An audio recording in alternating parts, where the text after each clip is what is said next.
Hey there, podcast fam. Welcome back to Steve's show. Today, I'm very happy and proud to interview Rose Radford.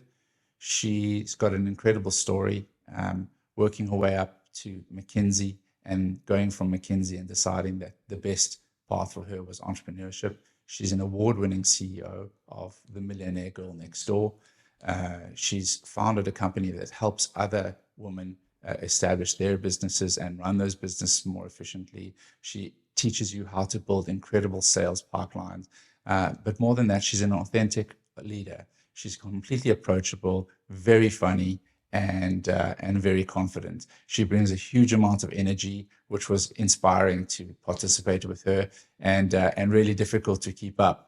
I really enjoyed chatting to her in this podcast. So if you're interested in business, if you're interested about taking a major step in your life, and you're interested in pushing yourself beyond your limits, Rose is an incredibly inspirational person to listen to. If you're loving the content so far, please make sure that you go ahead and like or follow or subscribe to my content to make sure that you're getting up to date when new content's coming out. And beyond that, you'll make me incredibly happy. Cheers.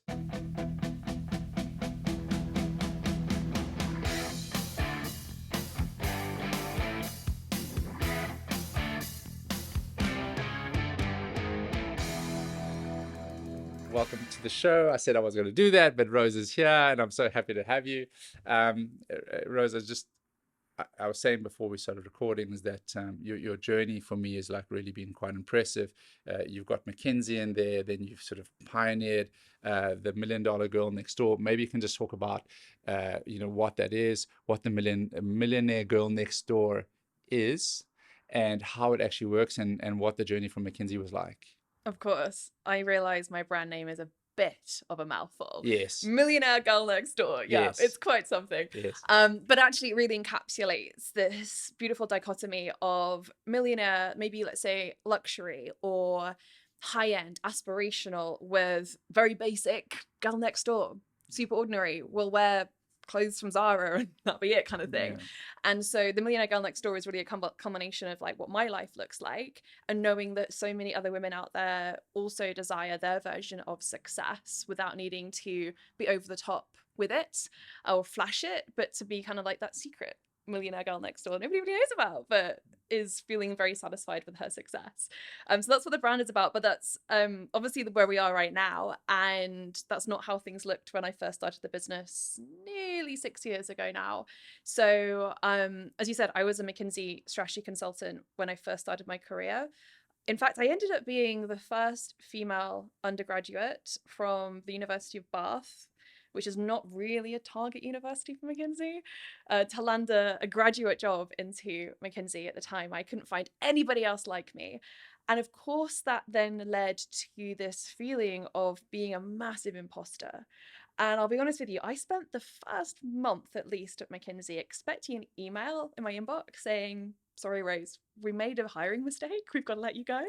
I thought that was genuinely going to happen. Crazy thing to carry. I know. I genuinely thought it was going to happen. Because I wasn't fitting the profile of what I thought they would be hiring. Anyway, I spent 2 years at McKinsey, and to be honest, it kind of felt like square peg round hole. But the reason I was there is because I have parents who are essentially entrepreneurs. They've run various businesses over the years, failed a lot, and are now successful today. But I spent the first 10, 15 years of my life watching them struggle running a business, having conversations at the dinner table about money and paying the mortgage. And so money's never been a taboo topic for me at all. It's always been a how do we solve this money problem type thing. And I really wanted to be able to help them, but I couldn't. I was too young. I didn't understand the world. And that the result of that experience, I suppose, as a child and a young teenager, was a decision to never have to run my own business and always work for somebody else, so I had a safe and secure income. So I went to McKinsey knowing McKinsey was the CEO factory, and that like 10% of the FTSE 100 CEOs have been at McKinsey or something like that. I saw that information at the age of 17, 18. I thought, right, that's my plan. That's where I'll go. But very quickly learned that I really don't enjoy working for other people. And I don't like having other people's deadlines on my plate. And I also don't like having to put up with just the silly crap you have to put up with. And so I burnt out trying to fit my square peg in a round hole for those 2 years, and also working the crazy hours that you do at McKinsey. But there was also another experience that I had that was quite a defining moment for me when I look back at it now. And there was one very memorable day that I was sat in a windowless office room somewhere in Scotland on client site. It was cold, it was horrible, with team members and a project that can only be defined as the worst of like McKinsey projects. You know, just everything goes wrong. It was one of those projects, having a terrible day and just feeling kind of depressed about the whole thing. And my boyfriend at the time, who's now my husband, was out in the Mexican outback riding horses. And I was like, what the hell? How are you doing? What? And he was being paid to be there. He's a pilot for British Airways, just to fill that gap in. And he sent me a reply back to my message of like, what? That's amazing. How the hell? I want to be there. And his reply to my message was, life choices, babe, life choices. Oh. And it was a good job he was in Mexico, because I would have walloped him one, frankly. Yeah. But that was when I really realized that if I want to have a life of adventure, variety, fun, and make a lot of money, as well as make a really big impact in the world and use my skill sets and strengths to actually help people, which is not how I felt at my previous job, then I need to make some other life choices, clearly. And it took a long time for me to then put all the dots together, I suppose, and figure out the plan from there. But in the end, I ended up leaving at the age of 25, as I said, totally burnt out.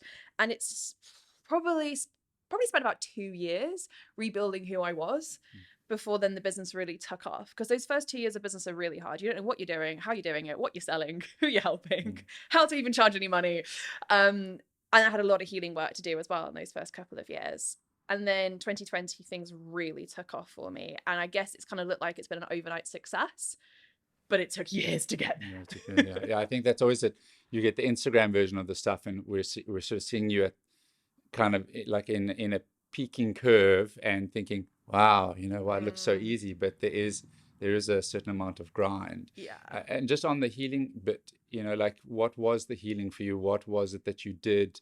Was there a moment of clarity that you said, okay, I'm not good, and now I need to activate X to heal? Or was it just a factor of time? I did some deep work around it, for sure. And the fact that I entered McKinsey feeling like such an imposter to the extreme that I felt wasn't really the fact that I'd come from Bath University and all that kind of stuff. It was actually experiences I'd had as a child that had made me feel like I wasn't good enough in some way. And don't get me wrong, I had a beautiful childhood, wonderful parents, nothing traumatic happened in my life. It was fine. However, there are certain things that we say to kids either as parents or as school teachers that then lead them to doubt themselves or not trust their own creativity or to feel like they're not good enough in some way. Do you have an example?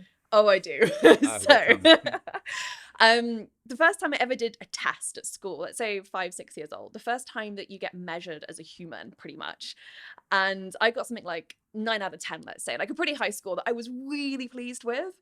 I go home, tell my dad this, super proud of myself. And he turns around and said, so what happened to the other 10%? And instantly I feel like nothing I do is quite good enough, no matter how hard I try. Therefore, I am not good enough. And it was all completely unconscious. It was just one of those like 5-year-old things that you experience that you don't think anything of as an adult, but has a huge impact on how you experience yourself in the future. And of course, my dad wasn't being nasty. He was more like, well, do you know what you need to do next time to do even better? He was curious for me, but I took it completely the wrong way. And that's what kids do. We take things the wrong way, and that's okay. So it was those little instances that had a huge impact on who I saw myself to be, and then also how I would respond in a situation. So another example for you, when I was in a meeting as a McKinsey consultant, we had the partner on the phone call and the rest of the team around the phone. And I suggested an idea, or I provided a thought. And the partner said to me, oh, that's a really good idea. And my immediate thought in my head at that point was, she doesn't really mean that. She's just saying that to be nice. So I was constantly telling myself that no matter what I was doing, it wasn't good enough. So that's hard work. That is hard work. I've had something similar, like working with a coach, but it was actually sending feedback out to all of my friends, family, and sort of like my social influence circle, saying, hey, can you give me feedback on myself? Mm-hmm. And, you know, I wasn't expecting the worst, but you condition yourself to say things like, oh, they're only telling me that because they love me, or they're only telling me that because I'm their friend. Right?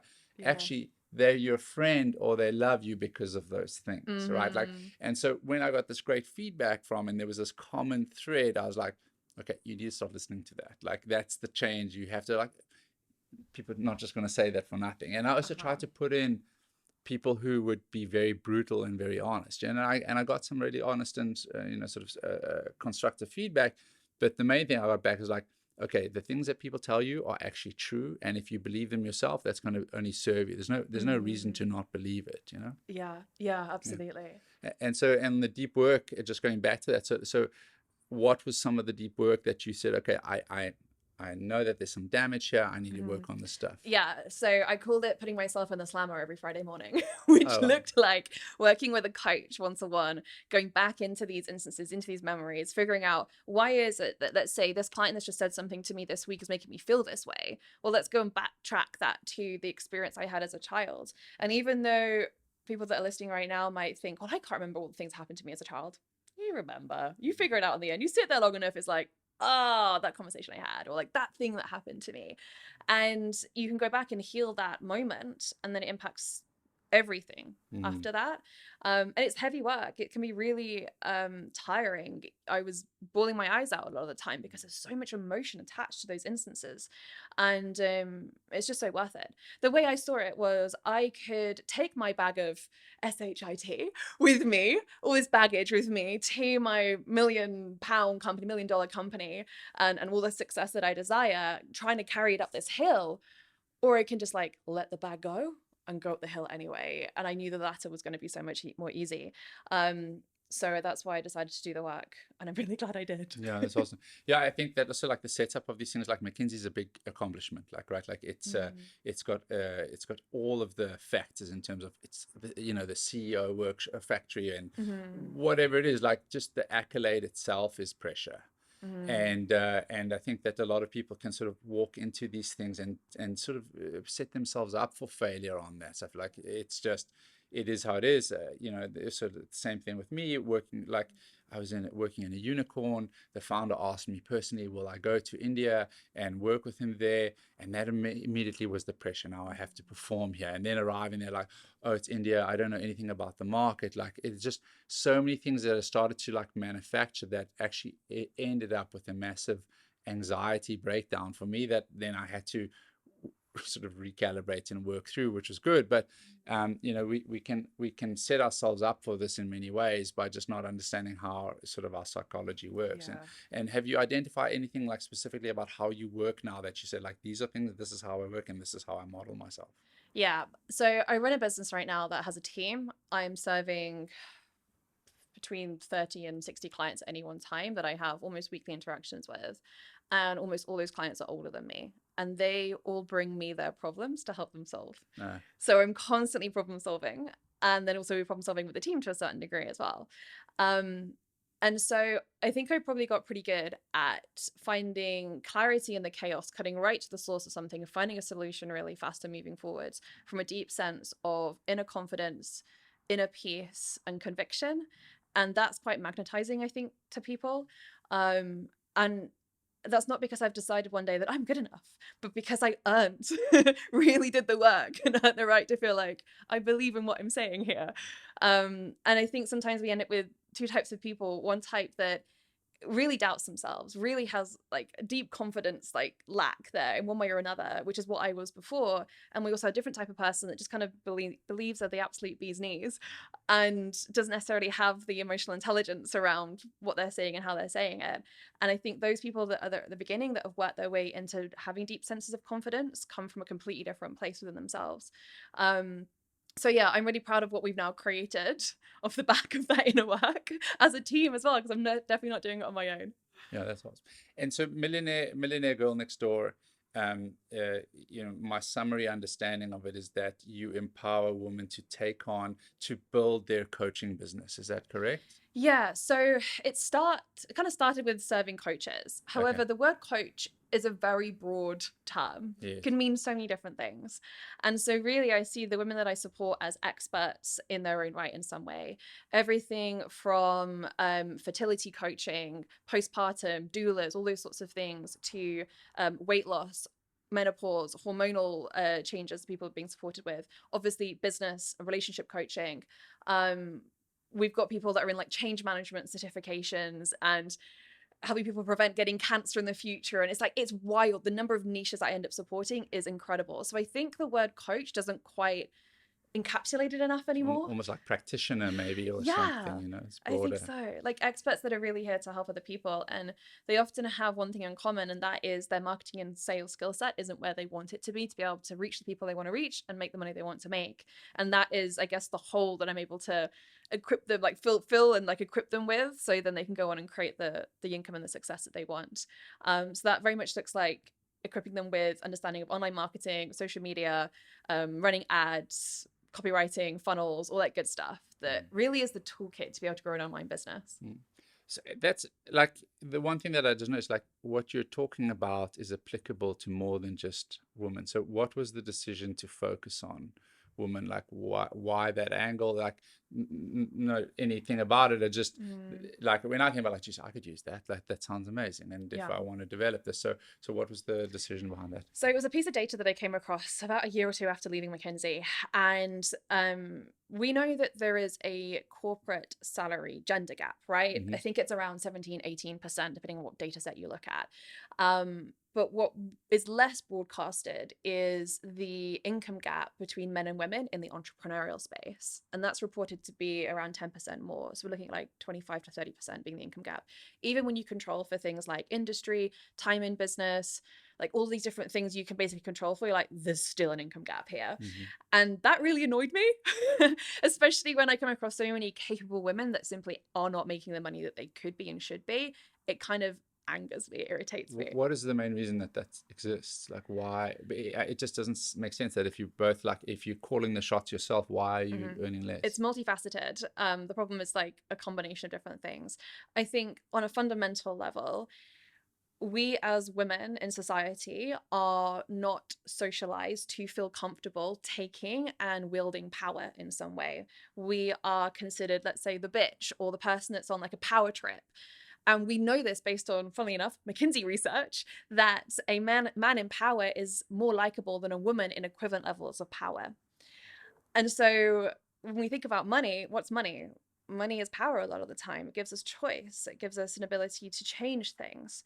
So if money equals power and women aren't socialized to feel comfortable taking and wielding power, what do we end up with? Women not charging the amount of money they should be charging, women not following up on unpaid invoices, women not going for the bigger contracts they could be going for as entrepreneurs, and also then receiving that too. The man being favored over the woman because the man's able to come across more confident when he's pitching for the work. All these sorts of things. It's so complicated. Yeah. But when it came to seeing that problem, I was like, well, I've got a skill set that I could help solve this problem with. So why don't I just try and see how far I get? The background context of this as well is when I was at university, 19, 20 years old, I would cycle across the city of Bath to go and support a charity shop owner, a woman, to support her in drumming up footfall and reducing her costs. She was somebody who was fairly dyslexic, very similar to my father. My father cannot barely write a word that makes sense. Vowels are not his thing. If you can't do vowels, you basically can't do like spelling, let's be honest.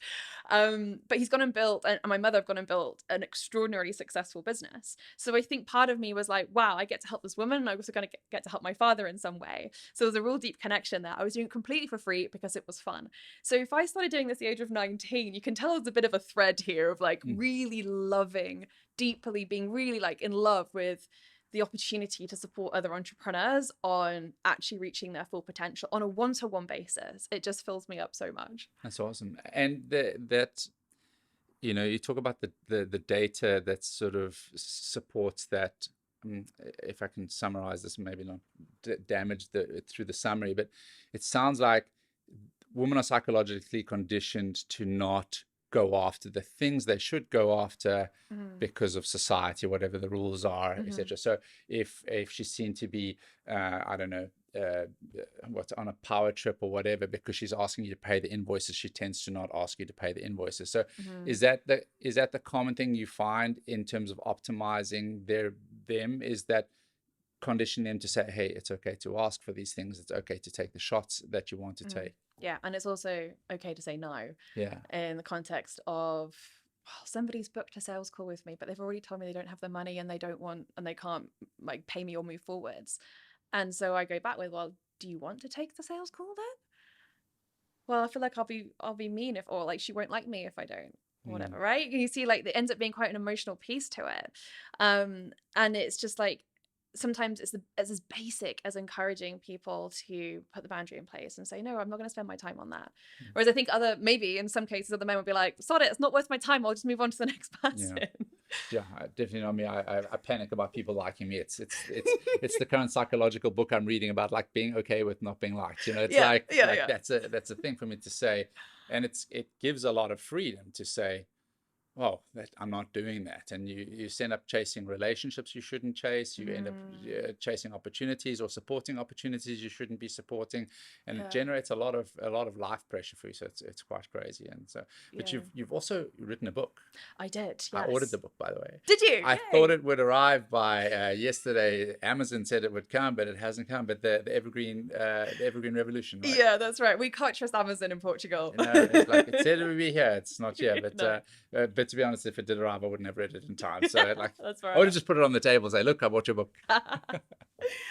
Yeah, I wrote a book. I did indeed. It took me 40 hours to write the book.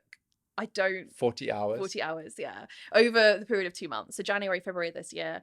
For some reason, I thought I just recorded the amount of time it took me to write the book, just out of curiosity. I don't really enjoy writing books, so I wanted to get it done as quickly as possible. But this is the only book? This is the only book I've written. Are you going to write more?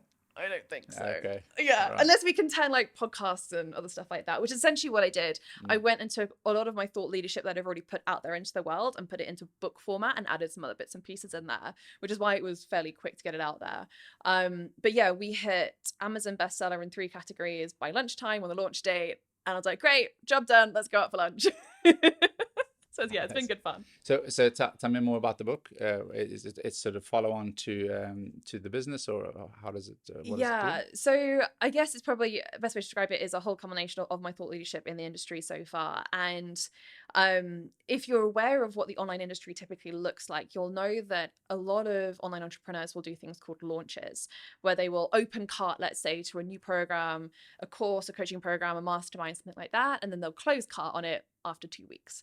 And if we look at the big companies of the world, let's say the FTSE 100 companies or whatever, we find that those companies aren't opening and closing their doors. They're available to purchase their goods 24/7, pretty much, most of them. So why the heck are we doing it in the online space? It didn't make any sense to me. And obviously entering this online space initially, I really doubted myself because I thought, well, I'm coming from this big corporate background. What relevance does that have in this space? But when I got over myself finally, I was like, do you know what? People are doing some really weird things in this industry. Makes no sense just based on a business background. So why don't we question some of this? And I started questioning it. And I made a bit of a name for myself that way. Awesome. Pissed a few people off. Yeah. That was great too. Yeah. And off the back of that, what happened was I did about 9 of these launches. And at the same time was playing around with something called evergreen funnels. And discovered that I could sign 1 new client a week, 9 weeks in a row. That was essentially my evergreen funnel working for me. I spent £20 a day on Facebook and Instagram ads and ended up signing a client every week that was worth 3, 4, 5 grand. So super profitable as a marketing strategy. And lo and behold, I went and launched again after doing those 9 weeks, thinking launching is the thing you're meant to do in this industry. I was so like convinced by the general thought process of the industry. And got to the end of the year, which was 2020 at the time, looked back at all the data to figure out, okay, what worked, what hasn't worked.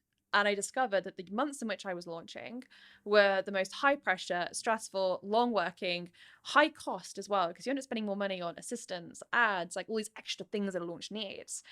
And not necessarily the most profitable either as a result. And the months that I was evergreen, just letting the funnel do its work, were the most chill, the most profitable, the most easygoing and simple. And at that point, I was like, right, that's it. I'm going full blown evergreen, and I'm going to start flying the flag for this thing, because clearly I'm not the only one in this industry that's having the same experience. And so that book really is tracking that journey, sharing the data and the examples of what my experience has been like. And that one funnel ended up bringing in over 1.5 million US dollars over the last couple of years or so now. Just one funnel. And we've got another funnel that's doing like $250,000 already, and all these sorts of things. And so I love to be able to give that skill set to other women so they can create their funnels and create the success that they want without needing to burn themselves out.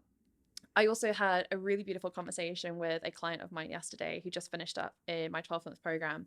And when she entered, she was doing kind of erratic launches. She'd done a launch that nobody actually purchased, and it was super frustrating for her. She's a really talented woman, really great at what she did, and it's actually a very strong marketeer now. And she came into the program and basically grabbed everything that I taught and implemented it. And now she's in the space where she works about 10 hours a week. She has 2 young kids, 10 hours a week. So really been enjoying the summer holidays, and is signing 1 new client a week, and has been doing so for about 2.5 months now. That's incredible. It's super easygoing. And like, people get on calls and they're ready to rumble. And it's just the most beautiful thing to see. And so that just filled me up so much, having that conversation yesterday. And so how does are you happy to talk about the 12 steps, or is it a 12-month program or 12 steps? 12 steps It's is 12, a recovery. it's 12 months. Yeah. 12 steps is a recovery, right? Yeah. Not alcoholics, though. Exactly. I can, roughly kind of give you an idea of it. So I guess we could probably say it's broken down into 3 phases, as the easiest way to describe it. The first phase is really about articulating the value of what you're selling in a much better way. Because if you're needing to use deadlines and scarcity to get people to buy, it's probably not a very strong offer.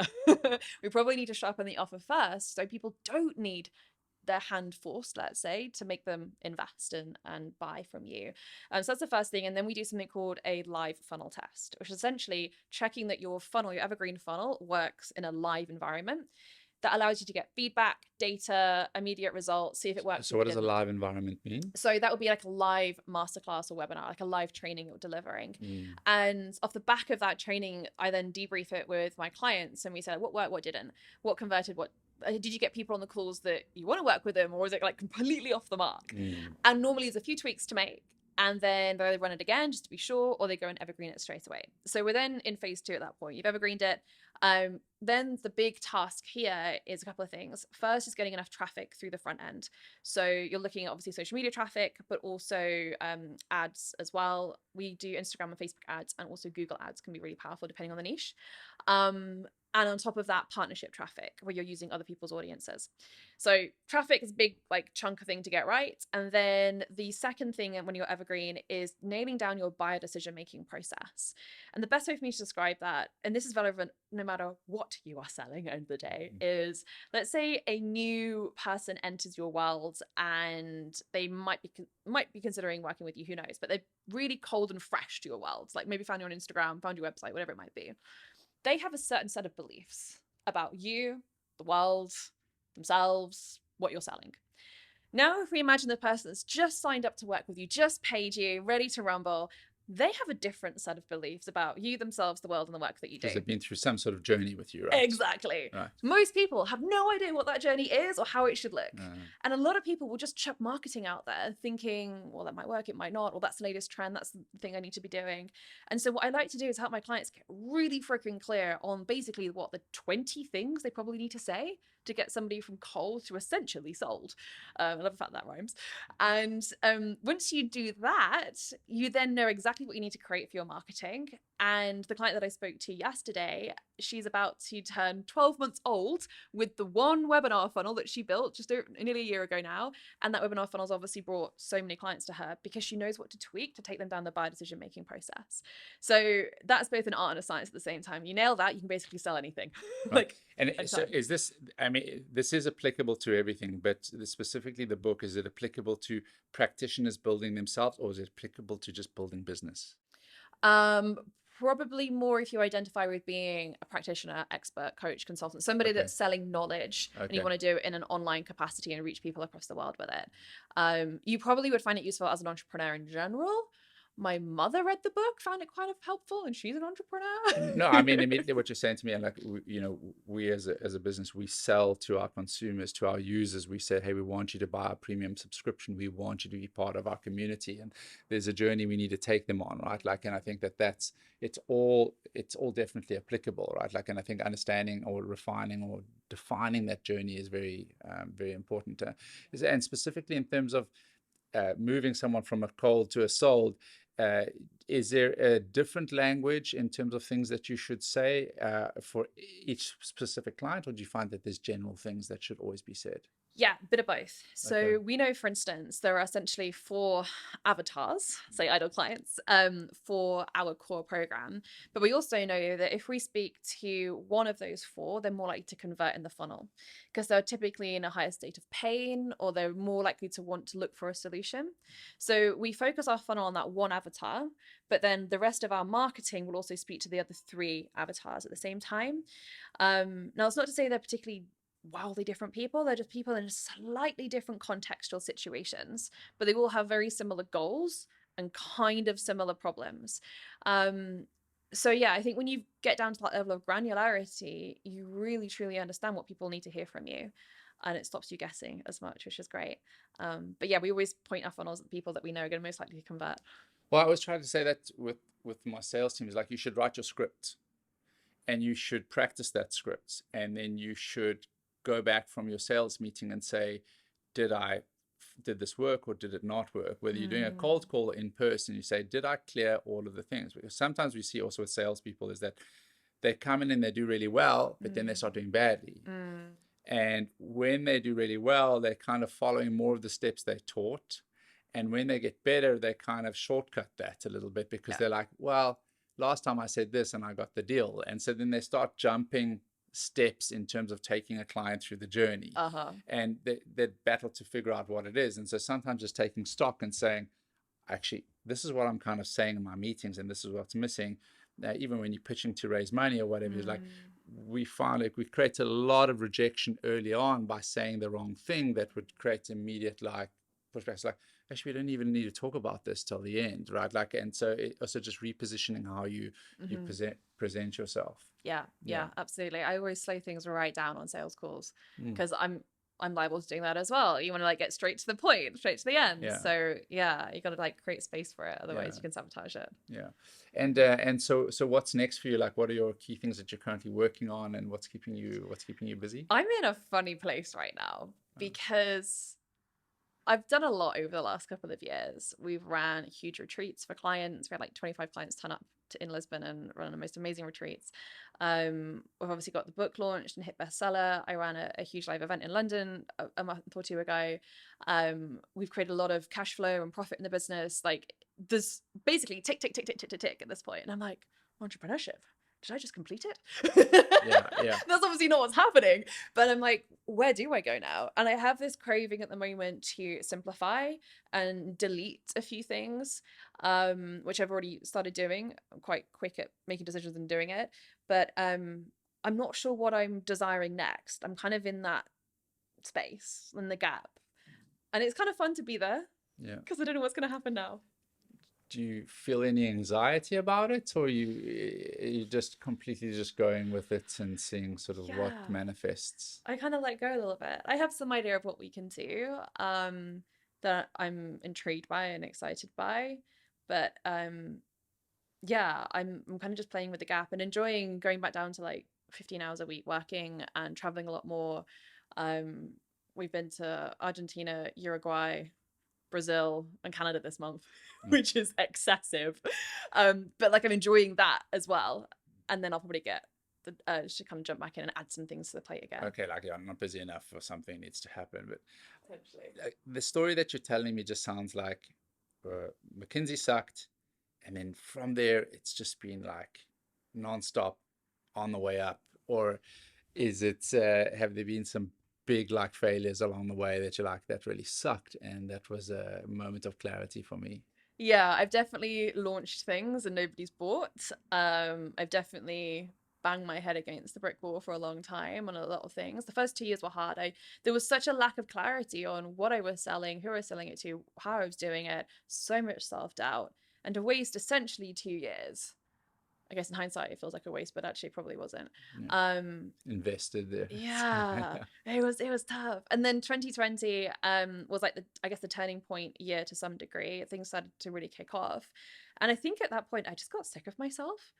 And I was like, right, I'm over it. Like, I'm gonna push through the barriers that I keep putting in front of myself and just do things. And those do things were kind of ridiculous, but I would wake up in the morning, pull some clothes on, get out the door. I lived in Ealing It's in good that London. you put the clothes on before Yeah, I out the mean, yeah, door. that's always a good That's thing, an right? important thing to do first, yeah. But like, didn't really think about it. It's like, get the clothes on, walk out the door. Working from home at the time, just got out the door, went and bought a coffee, and then walked around the local park, voice noting people on Instagram for 2 hours, sometimes more, booking sales calls in. And that is how I finally pulled my finger out and cracked on. Because until then, I was faffing around with all the stuff that you feel like is important and it actually isn't. Whether that's like your website or like 1,000 other things you feel like you should be doing or perfecting. And all I needed to do was talk to people, get on sales calls, fail many, many times. And then finally, I got fully booked in my one-to-one practice in 8 weeks because I just pulled my finger out and cracked on with it. So they ended up being my income generating walks every morning.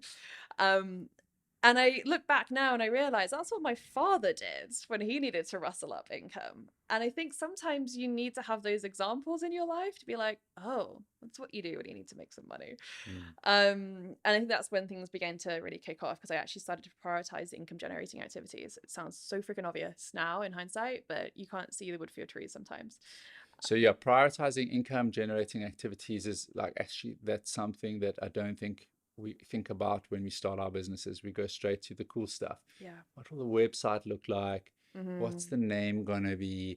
Who's gonna buy from us? But actually, the conversation around buying is actually where it all starts to happen. And actually, that'll drive more of the rest, right? Like if you suddenly have 10 clients waiting at the door for your business to do business with you, then you're going to hustle, you're going to get your website done, and you're going to get your name done, and you're going to get your VAT registered and all those cool things. So it's like, that's actually the hard part, but it's not that hard. It's just conversations, right? Yes. Yeah, exactly that. And I'll give you a really good example of that too, with the whole website shenanigans. A lot of people will go and build a sales page for the thing they're about to go and sell. I will never start with a sales page ever. So now I always start with sales calls. And what I did was sell $400,000 worth of a new program before even writing the sales page. At that point, I had various recordings of sales calls. I gave them all to a copywriter and said, that's your problem. Here's your 10 grand. Go and write me a sales page. Here's all your market research. And so I completely bypassed that. And so the sales page that we have today is a far more accurate representation of what I'm actually selling. And so often. And what people want, because you're taking the yeses, right? And then the yeses are going to go into then, and then that's how the evergreen thing starts to work, right? Absolutely. Okay, that's learning for me. I think that that's something that we tend to do is like, I've got to create the landing page. I've got to create something. It's like, actually, let's go and sell to 20 people and sort of see what happens. And you are in some ways selling hot air sometimes because you probably haven't created it, but that's kind of the definition of being an entrepreneur. You've got to create as you go, and then it's great because you're actually creating for the people that are sat there in front of you waiting to receive it, so it's going to be better because you've already got the people in front of you. It's a really good thing to think about, like not just as entrepreneurs, just like even in your businesses, like it's like what to do first. And like I keep going back to sales, it's like a passion of mine, and I work with a lot of salespeople, or have worked with a lot of sales. I'm not doing too many sales at the moment, but the whole thing is that actually you don't have to sell the products we have. You can sell the products we should have, and that's something. And you've got access to the clients that we want to speak to. So just go and sit with the client, say like, okay, like how do we solve your problem, and then build the product from there, like not the other way around. Absolutely. And why was Lisbon a destination for you? So good question. Scott, my husband, is a pilot for British Airways, and when we lived in London, he kept going to work sitting next to pilots living in Lisbon, and he was like, what are you doing in Lisbon? He grew up in Germany, so I think in the back of his mind, he's always thought about being back on the continent at some point. And realizing that he could commute from Lisbon to London was a whole breakthrough for us. I initially put the brakes on it though, because I couldn't figure out how I was going to move my UK company to Portugal. It just sounded like an absolute headache. I was like, no, we're not doing that. No way. And then finally came around to the idea. And so we moved here about 18 months ago. it's been hands down probably one of the best life decisions we've ever made. And the community here is incredible And compared. growing. It's Yeah, crazy, I right? know. Yeah. So international and so generous and full of very humble experts. And I really love that. Whereas London is such a big sprawling city with a lot of finance people and consulting people. Of course, that's who we were before, but it didn't have the same level of community, it felt. But here is just, it's absolute magic when it comes to the people. It's got an amazing feel. I think that you feel, yeah, you feel the history and the lightness of the city. It's just there, you know. Like I think Lisbon specifically, and the Portuguese people are also like really accommodating and have been very kind to us. So yeah, it's a great place to live. I'm just interested in terms of the journey. And was it difficult to move your business here? You make things as difficult as it needs to be, really. I mean, like, no more difficult than getting like a visa and everything here. Any country to country move is always going to be many hoops to jump through. So I guess you just tackle it as you go along, really. No. But, it's awesome to have chatted to you today, and you're crushing it. And it just, I can feel the energy in things that you do. I feel the energy in your posts online. I was like, there is a huge amount of energy that goes behind this. Is the energy natural? Have you always found this energy, or is it something that you've built the capacity to generate this energy? the energy has come through faster and fiercer whenever I am in that perfect zone of genius, or I'm in my perfect line of like strength or So what's skill perfect set. zone of genius? Um, being on calls with my clients energizes me. It exhausts me because they're going for hours and we're problem solving constantly, but it energizes me. Vocally communicating is another piece I love to do versus writing the darn book. And I think just being aware of like when I'm really feeling energized and then just doing more of those things versus Microsoft Excel like I was doing before and things like that would drain me. And they can be such like micro things but have a huge impact down to, for instance, the way you communicate, whether that is energizing or not. When I do like live streams and videos and stuff like that, I often get somebody commenting saying, "I love your energy, Rose." I'm like, okay, great. It's like, what do I do with that? Like, yeah, right? Like, can't bottle that up and sell it. but it's, well, you are. You well, actually, yeah, to a certain degree, yeah. To a certain degree, you are. You're doing it. I think that's the thing. I just, you know, I think that I really like that phrase. Is like my perfect zone of genius or my perfect zone of strength or whatever that is, and knowing what feeds that for you is like a really critical thing to do. You know, I always thought I was an extrovert, and I realized I'm not really. I really get a lot of energy being on my own. Yeah. But I like people and I like talking to people, but it's hugely taxing for me. So, like at the end of today, I've done 3 episodes today. I'm going to absolutely crash, and I won't have the chance to crash because I've got 2 small children that don't care about my crash needs. No. But it is that thing. But like quietly sort of tinkering away by myself is something that generates a lot of the energy that I then put out into the rest of the world. Yeah, I'm kind of similar as well. Do you find that being with new people is more exhausting than being with people that you're already familiar with? Definitely. Yeah, I'm the same. And it's such a difficult thing because a lot of the stuff in our industry and you're sort of making friends and building our networks, especially in the startup space, the entrepreneurial space, is like you kind of need to do it. Yeah. And I really battle. It's like like if you send me to a conference thing and then there's the cocktail drinks at night, I walk around and if you ask anybody who knows me, like, that's crazy that you do that, but I walk around there like I don't know who to talk to. What am I going to do now? I'll go and have a drink. I have a glass of wine, and then I'll just do it like a ninja bomb out the back of the room, and I'm gone. So I'm the same, yeah. Yeah. So my husband is the absolute opposite. He would be walking around like networking that room like crazy. He wouldn't be able to remember anybody's names, but he'd have the most amazing conversations. And then I would go in afterwards and go and hold the relationship with the person, but he would do the initiation. So I think you need to tag team with somebody next time. I do, and it's so weird because like, in my neighborhood, I know my neighbors. Like, so the guy who walks his dog every morning, I'm, hey, Dimitri, how are you? And I have a chat to him and I remember the details about his life and what's going on with him. You know, like I'm able to, on a one-on-one, like really connect in. But, you know, the thought of going into a like crowded space was like, and my wife's quite good at it. She's you know, Portuguese heritage and everything's always a big family event. And there's like that, she's like conditioned to lots of people, but I'm like so taxed by it. Cool. I've really enjoyed talking to you today. It's been a good sort of time shared. I think there's a lot of stuff that we can take away. So appreciate you making the time to come and chat to me today. Thank you for having me. Yeah, awesome. Thanks.